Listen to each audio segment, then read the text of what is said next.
मी किरण शेंकर, वडील आहेत माझे. ऑपरेशन व्हायच्या आधी 1 महिन्यापूर्वी पडले होते, त्यामुळे एक मणक्याचं हाड फ्रॅक्चर झालं होतं. त्याच्यामध्ये नस दबल्यामुळे कमरेखालचा पुरवठा पूर्ण बंद झाला, पूर्ण स्विच ऑफ झाले होते. म्हणजे काहीच काम करत नव्हतं, बिलकुल पण सपोर्ट नव्हता. त्यानंतर ऑपरेशन केलं आपण. इमिजिएट डॉक्टरांनी सगळ्यांनी सपोर्ट केला.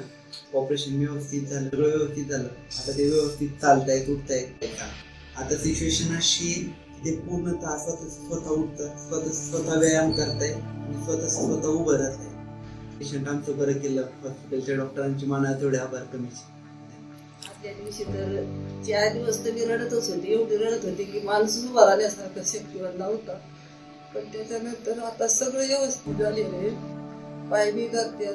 दुसऱ्या दिवशी ऑपरेशन केलं, त्यांनी प्रयत्न केलं, उभं राहिलं. आम्हाला घरीच वाटल्यानंतर तर आनंद वाटलं की आता किती 70 वयाच्या वरचा माणूस जर एवढा जर त्यांनी उभा केला असेल ते किती विशेष वाटते. आणि मी म्हणत नव्हते की वाटतं ऑपरेशन होतच नाही, म्हणायची कोण उभाच राहत नाही. पण जेवढी आता बेटा येतात ना तेवढी चाट पडते की हा माणूस उभा कसा राहिला, ज्या एका ऑपरेशनामध्ये उभा राहिलाय